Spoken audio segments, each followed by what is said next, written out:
آسنا جبھی ساری صلو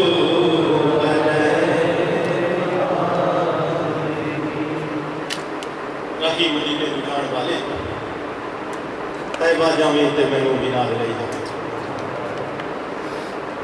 راہی مدینے نوں جان والے طیبہ جاویں تے مینوں بھی نال لے جا پاواں واسطہ رب دا رب جانے ٹوٹے دلاں دا مندڑا حال لے جا یہ شعر اس لیے آپ کی خدمت میں عرض کر رہا ہوں کہ انشاءاللہ حج کا مہینہ آ رہا ہے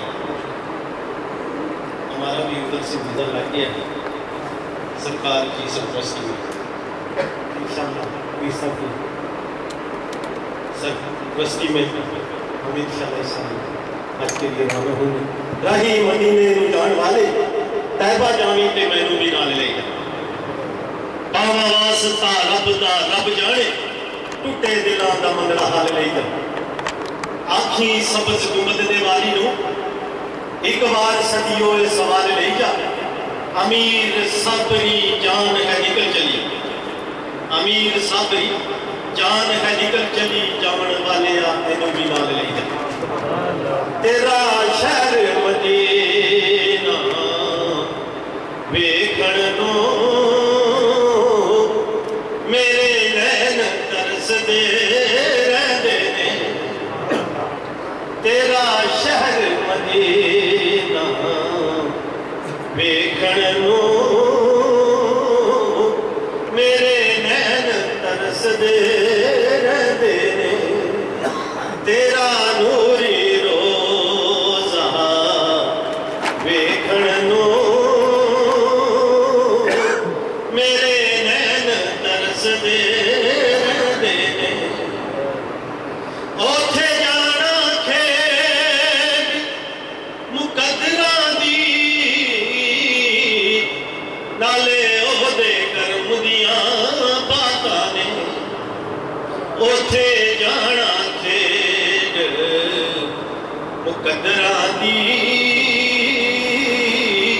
نالے اودے کرم دیاں باتاں نے کئی دولتاں والے رہ جاندے مسکین نظارے لیندے نے تیرا شہر مدینہ ویکھن نوں میرے نین ترس دے رہندے نے اوہ سونا شہر سونے دا پیا وسدا وچ نگاہاں دے اوہ سونا شہر سونے دا پیا وسدا وچ نگاہاں دے اونا راواں دے اونا تھاواں دے مینوں روز بھلیکھے پیندے نے تیرا شہر مدینہ ویکھن نوں میرے نین ترس دے رہندے نے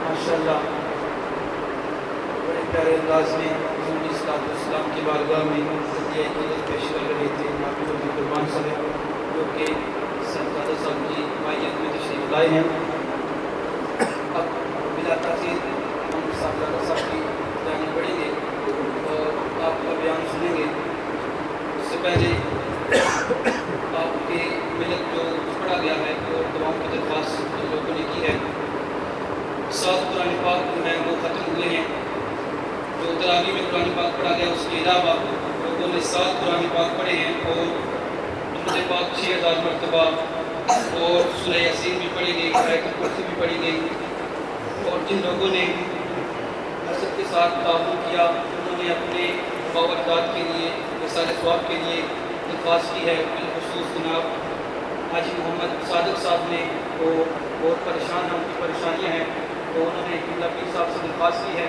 کہ اسپیشل دعا کے لیے تو اللہ رب العزت پیر صاحب دعا فرمائیں گے، اللہ رب العزت ان کی پریشانیوں کو دور فرمائے، اور جن تمام حضرات نے جو مقصد کے ساتھ تعاون کیا اور اپنے والدین کے اصال ثواب کے لیے درخواست کی ہے، ہم قبلہ پیر صاحب سے درخواست کرتے ہیں کہ ان مرحومین کے لیے اصال ثواب کے لیے دعا فرمائیں، اور بلا تاخیر قبلہ پیر صاحب کی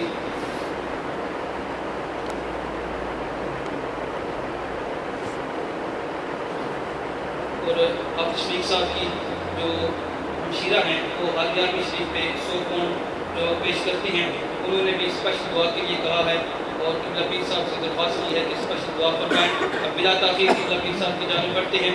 اللہ ہو اللہ ہو اللہ ہو اللہ ہو اللہ ہو اللہ ہو اللہ ہو اللہ ہو اللہ ہو اللہ ہو اللہ ہو اللہ ہو۔ میں کچھ شام سے بات کروں، قریب آ جائیں، قریب آ جائیں۔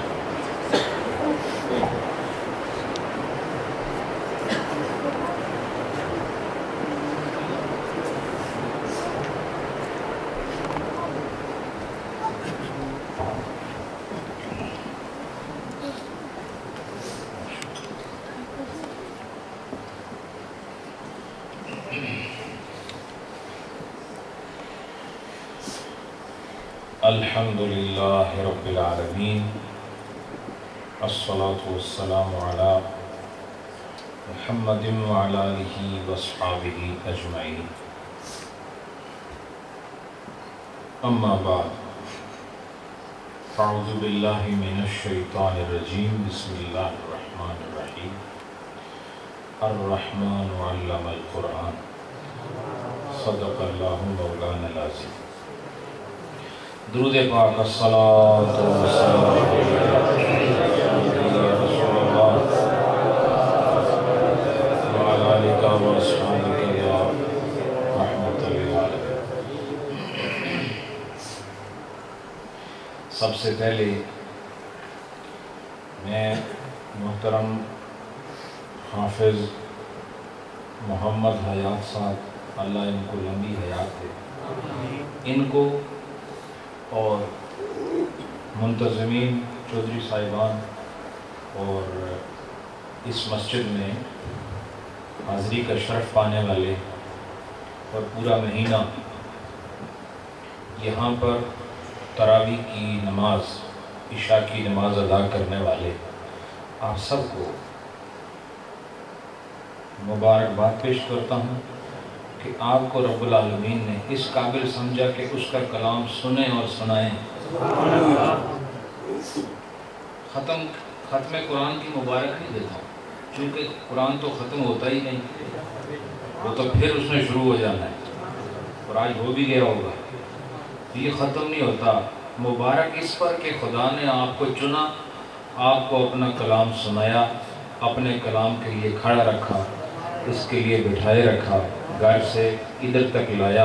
اس کا مطلب یہ ہے کہ قرآن پاک سننے کے جو فضائل اور جو مراتب اور جو مناسب اور جو مدارج اور جو شرافتیں ہیں اور اس کے سننے میں جو برکتیں ہیں، خدا تعالیٰ نے محض اپنے کرم سے آپ کو وہ سب عطا فرما دیا۔ وقت بھی مختصر ہے، اصل مقصد تو خود یہ جو آپ نے پورا مہینہ محنت کی ہے، اللہ کی بارگاہ میں ہاتھ اٹھا کے مانگنے کا موقع ہے، اور آج بھی الحمدللہ یہ پاک راتوں میں سے ایک رات ہے، کل 25واں روزہ ہوگا، اور آقا نامدار علیہ تحیت و ثنا صلی اللہ علیہ وآلہ وسلم نے یہ ارشاد فرمایا ہے کہ آخری عشرے کی طاق راتوں میں لیلۃ القدر کو تلاش کیا جائے، او کما قال النبی صلی اللہ علیہ وسلم۔ اس تلاش کے اعتبار سے آج یہ دوسری رات ہے، نہیں تیسری رات۔ کون سی ہے؟ تیسری رات، اور تیسری کے بعد انشاءاللہ ابھی چوتھی بھی آئے گی، پھر پانچویں بھی آئے گی۔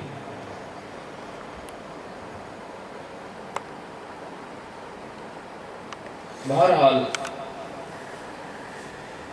یہ بھی اللہ کا کرم کچھ کم نہیں کہ آپ کو اس ذات نے دولت ایمان عطا فرمائی، ایمان کے بعد آپ کو اس پاکیزہ جماعت میں رکھا جس کے صبح و شام الحمدللہ حب مصطفیٰ میں گزرتے ہیں۔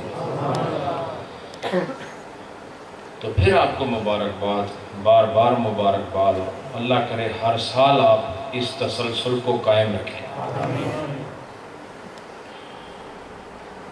رب العالمین نے ارشاد فرمایا الرحمن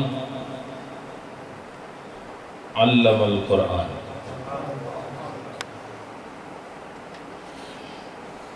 اس کا معنی کیا ہے؟ انتہائی رحمتوں والا، انتہائی مہربانیوں والا۔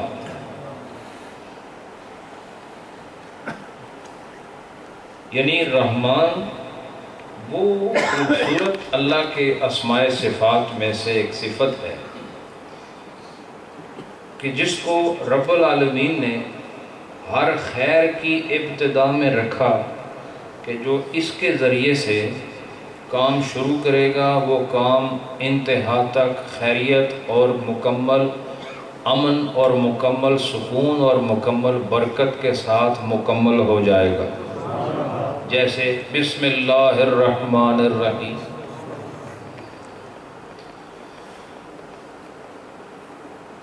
ہر اچھے کام سے پہلے بسم اللہ، یہ مسنون ہے اور یہ صرف آپ کی امت کے لیے خاص نہیں، یہ بڑی دور سے سلسلہ چلا آ رہا ہے بسم اللہ الرحمن الرحیم کا۔ بسم اللہ میں اللہ ہے اور اللہ اس کی ذات پر دلالت کرتا ہے۔ اللہ کس پر دلالت کرتا ہے؟ ذات پر دلالت کرتا ہے، اور رحمان اس کی صفات پر دلالت کرتا ہے، اور رحیم اس کی صفات پر دلالت کرتا ہے۔ تو یہ دو صفتیں ہیں، اور پیچھے اس کا جو اصل موصوف ہے اس صفت کی وہ کیا ہے؟ وہ لفظ اللہ ہے۔ تو اللہ موصوف ہے اور اس کی صفت ہے رحمان، اور یہ وہ صفت ہے کہ جو خدا یہ چاہتا ہے کہ ہر اچھے کام سے پہلے میری ذات کا نام بھی لیا جائے، میری صفت کا نام بھی لیا جائے، میری ذات پہلے ہو، میری صفات بعد میں ہوں، پھر اس کے بعد جو کام ہوگا اس پر ان ذات اور صفات کے اتنے اثرات ہوں گے کہ جو کام آگے ہو رہا ہوگا وہ خیریت سے مکمل ہو جائے گا۔ اسی لیے ہر رکعت کے شروع میں بسم اللہ سنت ہے، پتہ ہے نا آپ کو؟ جب آپ دوسرا سجدہ کرتے ہو کھڑے ہوتے ہو کہ نہیں؟ اگلی رکعت کے لیے تو پھر سورہ فاتحہ سے پہلے بسم اللہ پھر پڑھو، زیادہ ثواب ہے۔ شروع میں بھی بسم اللہ ہے، وضو سے پہلے بسم اللہ ہے، کھانے سے پہلے بسم اللہ ہے، تلاوت سے پہلے بسم اللہ ہے، ہر اچھائی سے پہلے بسم اللہ ہے۔ معلوم ہوا کہ یہ وہ خیر ہے۔ کیوں ہے اس میں خیر؟ کہ اللہ نے اس میں وہ صفت ذکر فرمائی ہے کہ جس صفت میں وہ اپنی بدرجہ عتم نچھاور ہونے والی رحمتوں کو عام کرتا ہے، اور وہ صفت کیا ہے؟ وہ رحمان ہے۔ کیا ہے؟ رحمان ہے۔ اور یاد رکھو کہ رحمان صرف اللہ ہے۔ من حیث صفت بھی صرف اگر آپ کسی کو کہنا فلاں رحمان ہے، کسی کا نام رحمان رکھ ہی نہیں سکتے ہو، مسئلے کی بات بتا رہا ہوں۔ رحیم نام رکھ سکتے ہو لیکن رحمان نام نہیں رکھ سکتے۔ رحمان اللہ کا نام ہے، اور اللہ کا ایسا نام ہے کہ جو اسی کی ذات پر دلالت کرتا ہے۔ اور وہ کیا؟ کہ اصل طریقہ یہ ہے کہ نام جب پکارا جائے تو عبد الرحمن کہا جائے یا عبد الرحیم کہا جائے، اور کسی کو رحیم بھی کہا جا سکتا ہے۔ کیوں؟ غیر اللہ پر رحیم کا اطلاق قرآن سے ثابت ہے۔ غیر اللہ پر رحیم کا اطلاق قرآن سے ثابت ہے۔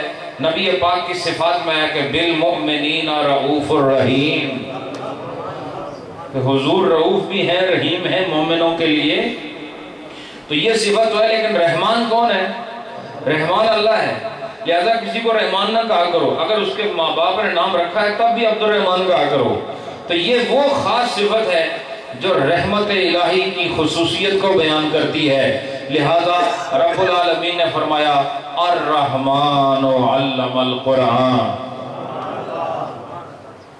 چونکہ آپ لوگوں نے قرآن سنا ہے اور قبلہ قاری صاحب محترم نے قرآن سنایا ہے، یہ قرآن سننا اور قرآن سنانا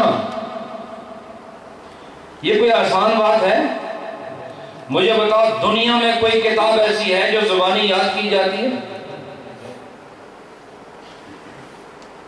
کوئی دنیا کی کتاب، حتیٰ کہ وہ کتاب جسے پڑھ کر انسان چاند پر پہنچ گیا، اسے حفظ نہیں کیا جاتا ہے، اسے یاد نہیں کیا جاتا ہے، اور وہ ہوگی کتنی اتنی ضخیم کتاب کہ الحمد سے والناس تک، پھر ایسا اہتمام کہ ایک سنانے والا اور پیچھے سننے والا بھی ہوتا ہے کہ کہیں غلطی نہ ہو جائے، اگر غلطی ہو پیچھے والے کو پتا ہو تو وہ اگلے کو آگے جانے نہیں دیتا، وہاں پہ روک دیتا ہے۔ اتنی حفاظت، ایک ایک حرف پڑھنا ضروری ہے، ایک ایک لفظ پڑھنا ضروری ہے، ایک ایک آیت پڑھنا ضروری ہے، ہر رکوع پڑھنا ضروری ہے، ہر سپارہ پڑھنا ضروری ہے۔ اتنی اہمیت، دنیا میں یاد کرنے کا کوئی رواج نہیں، پوری کتاب ازبر یاد ہو، لیکن قرآن کا یہ اعجاز ہے۔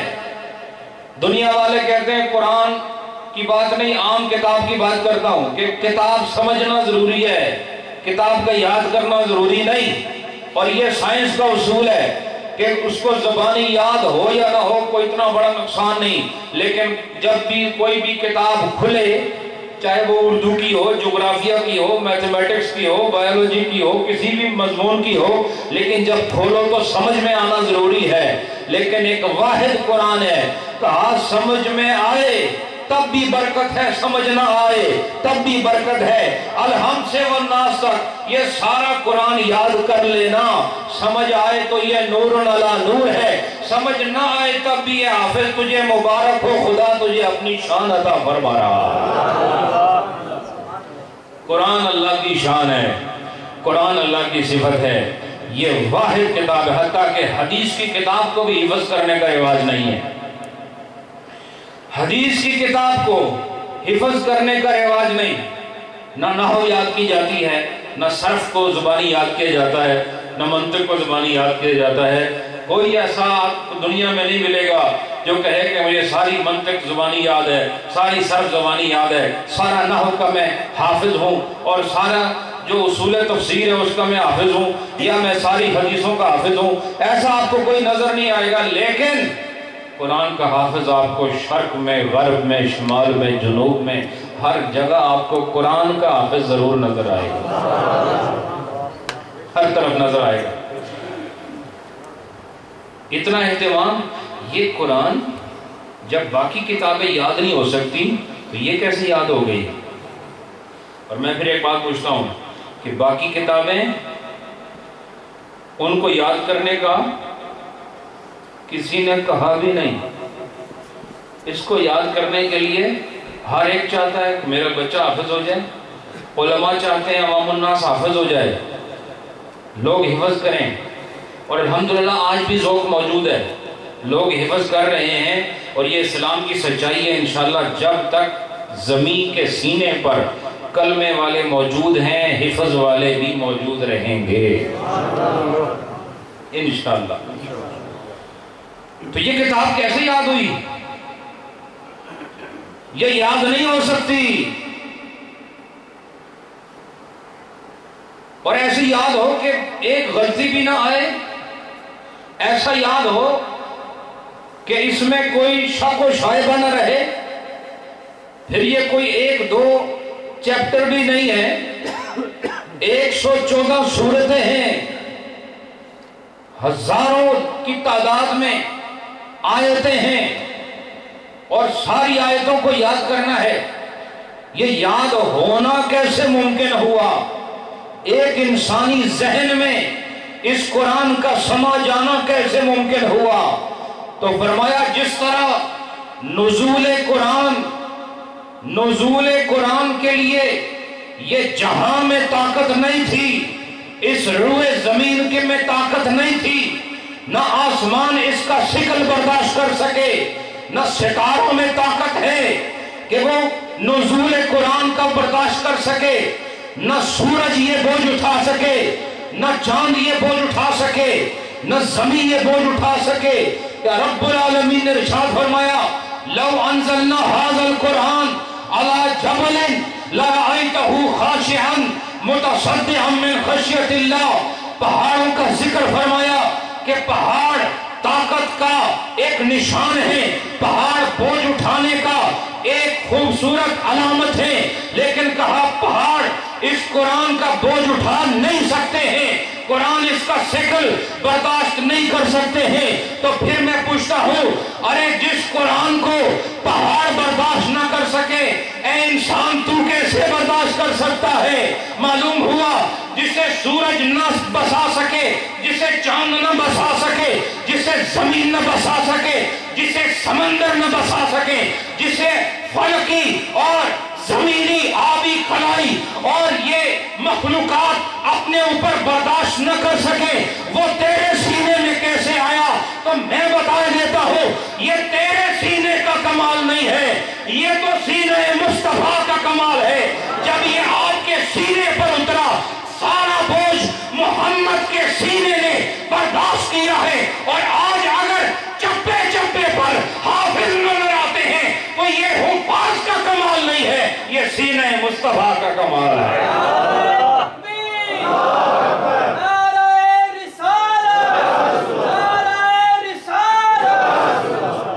یہ آپ اور میں برداشت کرنے والے نہیں۔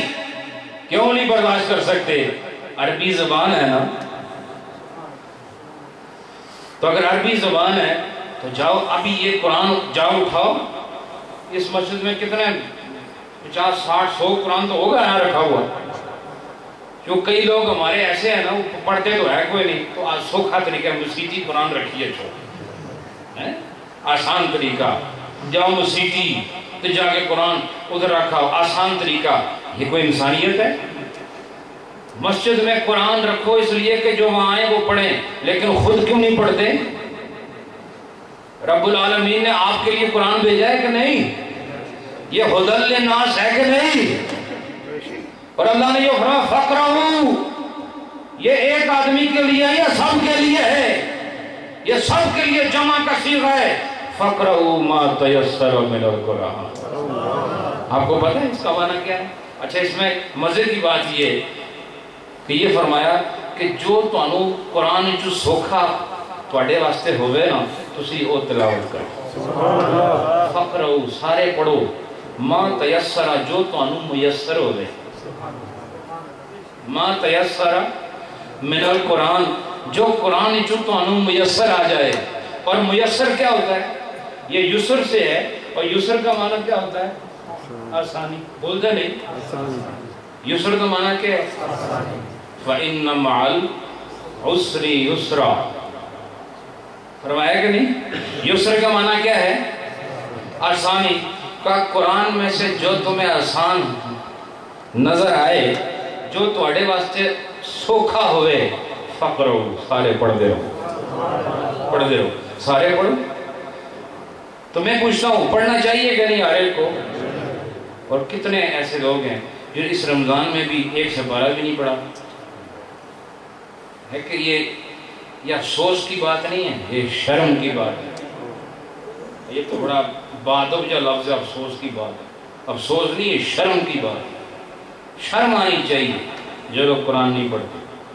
میں کہتا ہوں جو قرآن نہیں پڑھتے بولو بولو نا، شرم نہیں آتے؟ کون بولتے کیوں نہیں؟ جو قرآن نہ پڑھے اس کو شرم آنی چاہیے۔ اور یاد رکھو جس کو اپنے رب سے حیا آئے خدا اس کی حیا کی حفاظت کرتا ہے۔ جو رب سے ڈرتا ہے خدا اس کو ڈر سے محفوظ کر دیتا ہے، اور جو رب کا لحاظ کرتا ہے رب اس کا لحاظ کرتا ہے۔ اللہ کا یہ طریقہ ہے فَاذْكُرُونِي يَذْكُرْكُمْ، مجھے یاد کرو میں تمہیں یاد کروں گا، تم اللہ کا لحاظ کرو گا تمہارا لحاظ کرے گا۔ اور قرآن الماریوں میں سجائے ہوئے ہیں، اور رمضان شریف میں حافظوں کے حوالے کیا ہوا ہے، اور خود کبھی زندہ پھر رمضان میں چلو آپ نے نہیں پڑھا، 12 مہینوں میں پڑھا ہے کبھی؟ کتنے لوگ ہیں آپ میں سے جو 12 مہینوں میں ایک دفعہ قرآن ختم کریں؟ آپ میں سے کتنے لوگ ہیں جو 12 مہینوں میں 12 سے 12 ہی پڑھ لیں؟ اللہ ماشاءاللہ، یہ آپ کی بات نہیں ہو رہی، یہ من حیث المجموع پوری امت کی بات ہو رہی ہے۔ قرآن کو الماریوں میں رکھنے سے اتنا ثواب نہیں جتنا اس کو سینے میں سجانے سے ثواب ملتا ہے۔ سبحان اللہ۔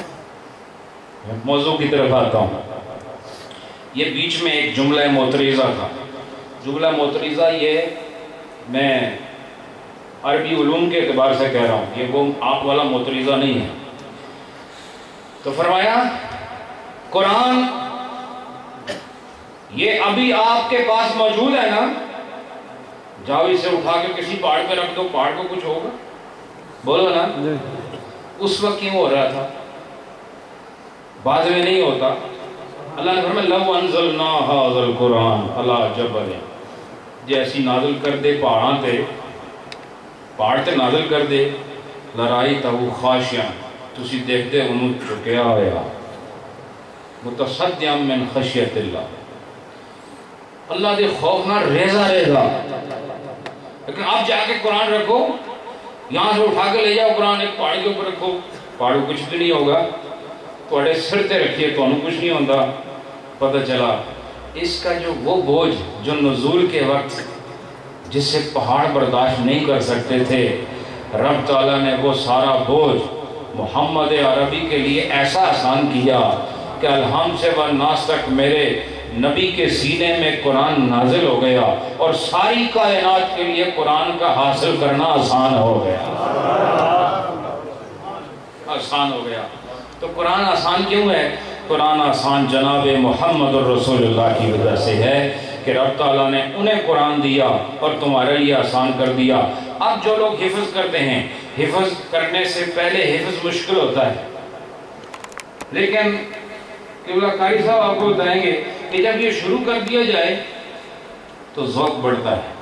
مجھے وہ حافظوں کی جنبش بڑی خوبصورت لگتی ہے جب وہ ایسے سر مار مار کے بار بار آیتیں دہرا رہے ہوتے ہیں، وہ بار بار آیتیں پڑھتے ہیں۔ یہ قرآن نازل ہوا نبی پاک کے سینے پر،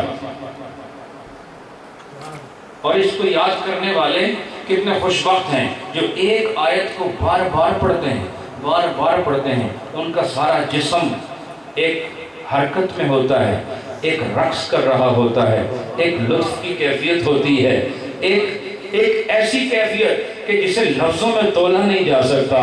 وہ جھوم رہا ہوتا ہے، فرشتے بھی دیکھتے ہیں کہ دیکھو اللہ کا کلام یاد کرنے کے لیے کس طریقے سے یہ محو حفظ قرآن ہے، اور کیا ذوق ہے، کیا جذبہ ہے۔ پھر سختی بھی ہوتی، یاد نہ ہو تو مار بھی پڑتی ہے، یاد نہ ہو تو تکلیف بھی اٹھانی پڑتی ہے، یاد نہ ہو نہ گھر میں آرام نہ استاد کے پاس آرام، پھر بھی قرآن یاد کر لینا۔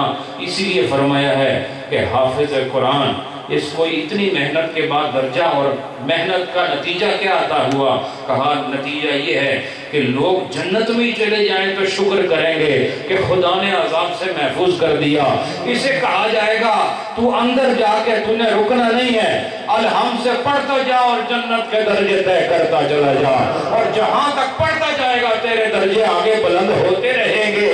جہاں یہ رکے گا وہی اس کا مقام ہوگا۔ اور حافظ کون ہے؟ جس نے یاد کر کے یاد رکھا، یہ الحمد سے پڑھے گا تو درجوں پہ چڑھنا شروع ہو جائے گا، اور والناس پہ آگے اسے کہا جائے گا یہ تیری منزل ہے۔ وہ منزل کیسی ہے؟ لفظوں میں تو سما نہیں سکتی، تحریر میں سما نہیں سکتی ہے، تقریر میں بتائی نہیں جا سکتی ہے۔ وہ یا خدا جانتا ہے یا محبوب خدا جانتا ہے۔ حافظ کو کیا مقام عطا ہوا؟ تو میرے دوستو، یہ بہت بڑی فضیلت ہے، بہت بڑی اللہ کی رحمت ہے کہ اس نے اس امت کو، اور پھر اس سے پہلے تورات کا کوئی حافظ گزرا ہے؟ بولو۔ ان تو روزہ کھل گیا، بول دے کیوں نہیں اسے؟ میرا خیال ہے کل روزہ یا رکھے ان کی فکر ہی پریشان بیٹھے۔ تورات کا کوئی حافظ ہے سوائے حضرت موسیٰ کے؟